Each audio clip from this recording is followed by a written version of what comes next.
Hello friends and welcome to my channel. This video is on noun case part 2. In our last lesson we have learned noun case. Before move on, I will discussing the homework first. Okay? Our homework was pick out the noun from the given sentence.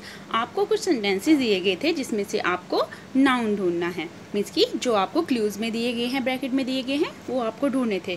He bought a silver watch. In first sentence में आपको accusative case ढूंढना है. Accusative case means objective case.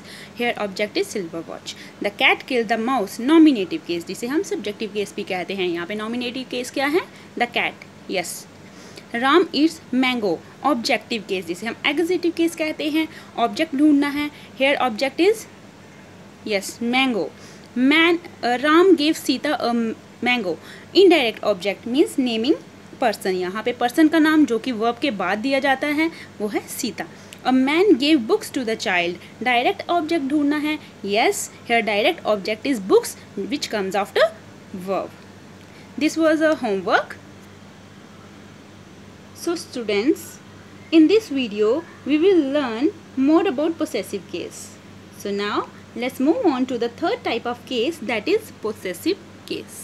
Possessive क्या होता है? पहले question arise ये होगा कि possessive का मतलब क्या होता है. Possessive means जिस चीज़ के लिए आप मीन्स कि ऑनर में हो, ऑनरशिप शो करें.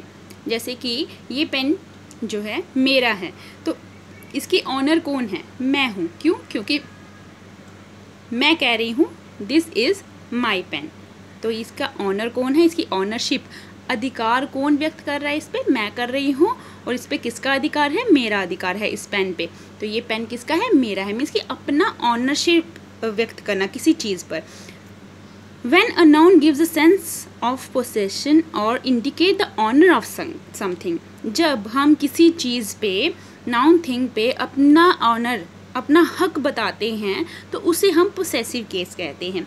For example, this is Arun's bag. Sorry, this is Arun's bag. यहाँ पे अरुण पोसेसिव केस बताया गया है. लेकिन कैसे? Arun is the possessive case because Arun denotes the पोसेसर.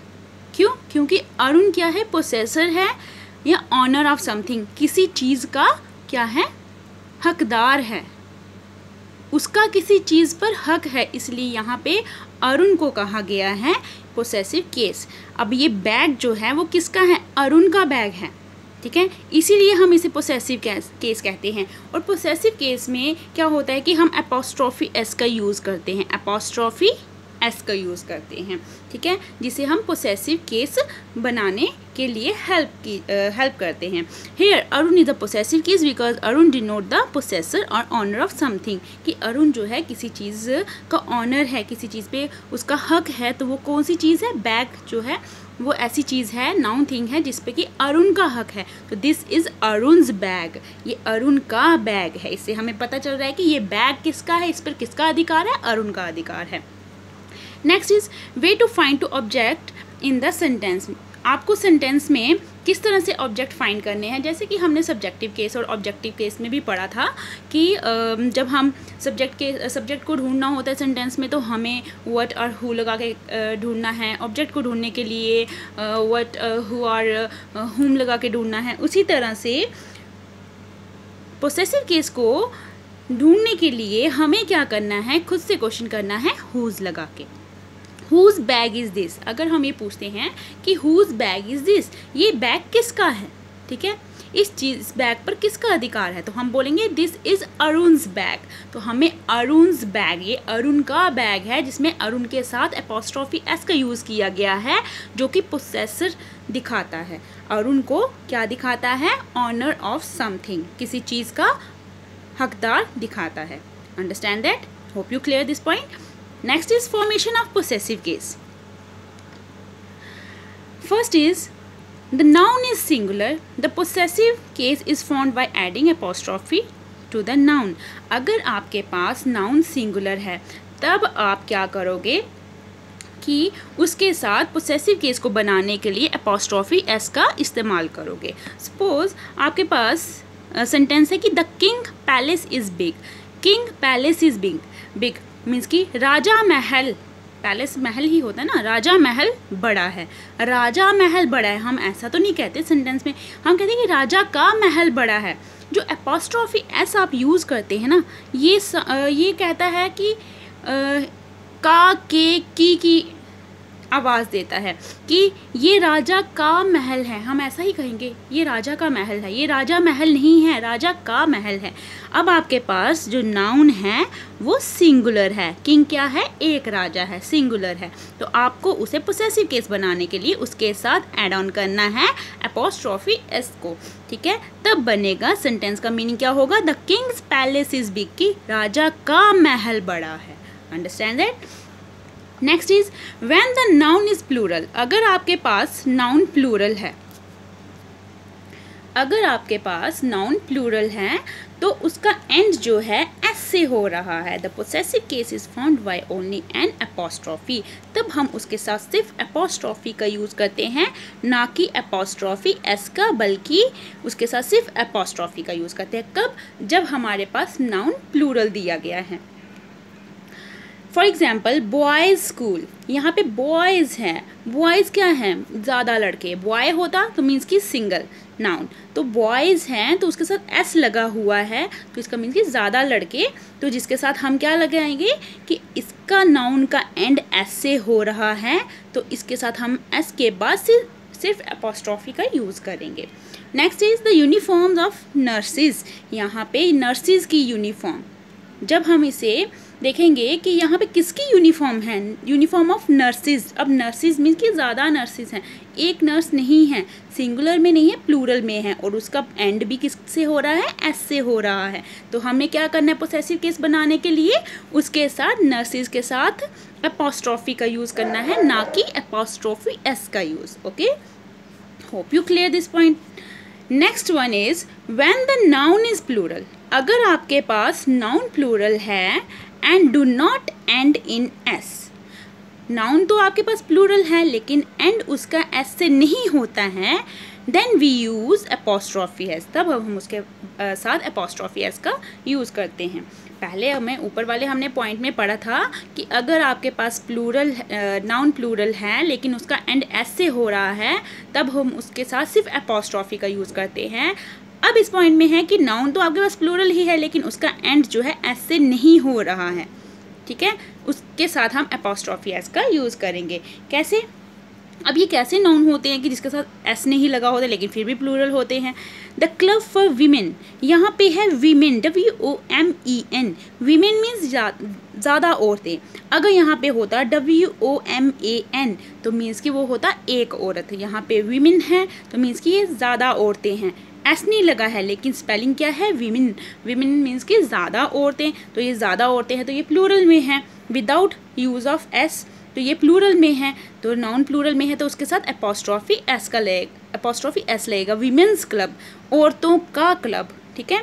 Books for children, यहाँ पे प्लूरल क्या है, सॉरी नाउन क्या है, चिल्ड्रन है, वैसे तो नाउन बुक भी है लेकिन ये नॉन लिविंग थिंग है, नॉन लिविंग थिंग के साथ कभी भी एपोस्ट्रॉफी एस का यूज़ नहीं किया जाता, वो हम आगे डिटेल में पढ़ेंगे।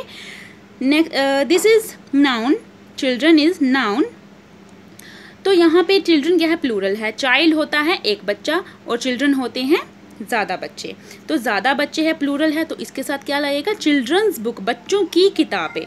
Okay, next is use of possessive case. अब पोसेसिव केस का यूज़ किस तरह से किया जाता, next is usage of possessive case, possessive case का यूज़ किस तरह से किया जाता है। The possessive case used when the name of living things with the name of living things, possessive case को हम यूज़ करते हैं लिविंग थिंग्स के साथ। मैंने ऊपर वाली एग्जाम्पल में ही आपको बताया था कि पोसेसिव केस को लिविंग थिंग्स के साथ यूज़ करते हैं, नॉन लिविंग थिंग्स के साथ पोसेसिव केस का इस्तेमाल नहीं किया जाता। और लिविंग थिंग्स मीन कि जैसे किसी का नाम हो गया, वो हो गई लिविंग थिंग।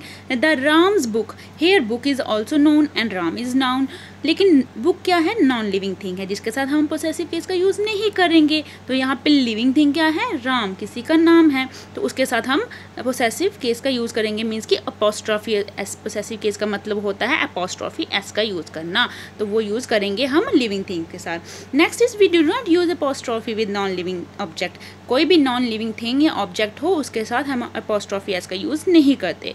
फॉर एग्जाम्पल यहाँ पे एग्जाम्पल दी गई है the leg of chair, chair की टांग, the leg of chair. We say leg of chair, we do not say the chair's leg. क्यों? क्योंकि चेयर क्या है, नॉन लिविंग थिंग है, उसके साथ हम अपॉस्ट्रॉफी एक्स का यूज़ नहीं कर सकते, तो इसीलिए द चेयर्स लेग सेंटेंस गलत होता है. For example I give you another example, that is the cloth of dining table, the cloth of dining table. We say the cloth of dining table. Why? Because dining table is a non living thing. तो dining tables के साथ हम apostrophe S का use नहीं कर सकते. That's why we say the cloth of dining table, but we do not say the dining tables cloth. Dining tables के साथ एपोस्ट्रॉफी एस लगाने के बाद क्लॉथ लग जाएगा. द डाइनिंग टेबल्स क्लॉथ, उसमें हम पोसेसिव केस का इस्तेमाल. Next is the possessive case can be used with personified object. अब पर्सोनिफाइड ऑब्जेक्ट क्या होते हैं? पर्सोनिफाइड होते हैं कोई ऐसी चीज़ जो होती तो नॉन लिविंग है, लेकिन हम उसको ट्रीट करते हैं एज अ लिविंग थिंग और लिविंग ऑब्जेक्ट की तरह. Okay, for example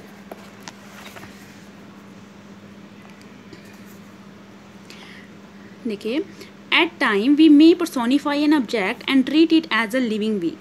Therefore, in that case, we can use an apostrophe with it. अगर हम कोई ऐसी चीज़ जो कि नॉन लिविंग हो लेकिन हम उसे ट्रीट कर रहे हो लिविंग थिंग की तरह, तो उसके साथ लिविंग बीइंग की तरह, तो उसके साथ हम apostrophe s का यूज़ करते हैं, मीन्स की पोसेसिव केस यूज़ करते हैं.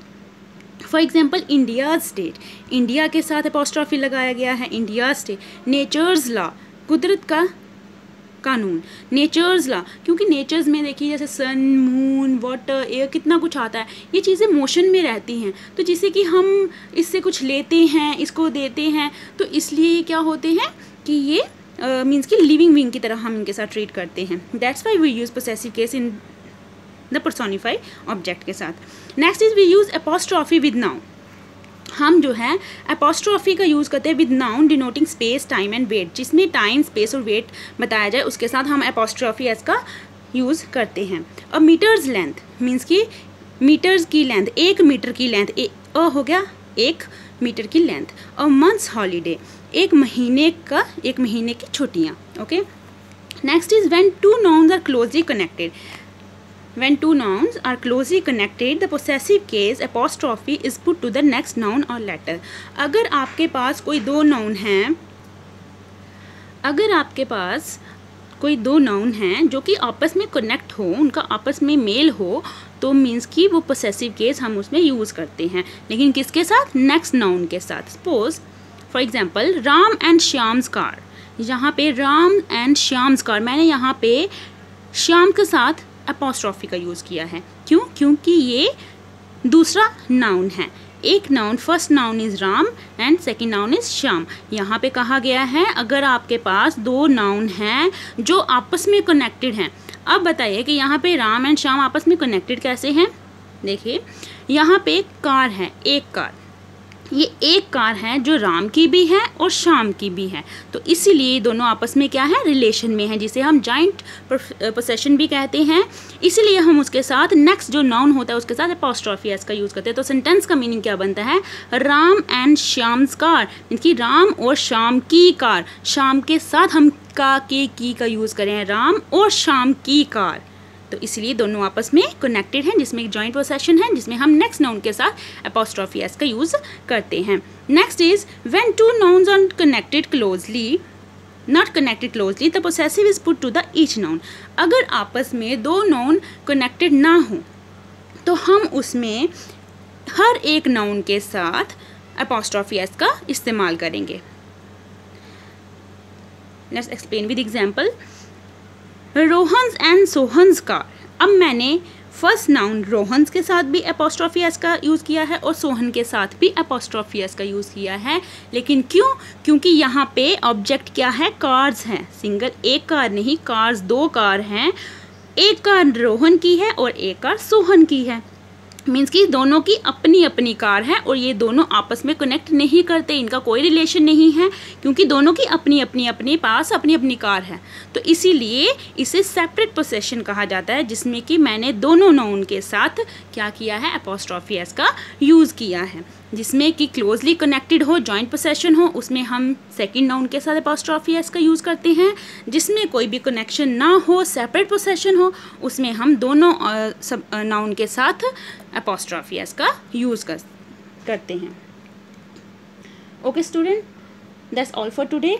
Hope it clear to you, and I will see you all very soon with new topic. Thank you. Goodbye. Stay care.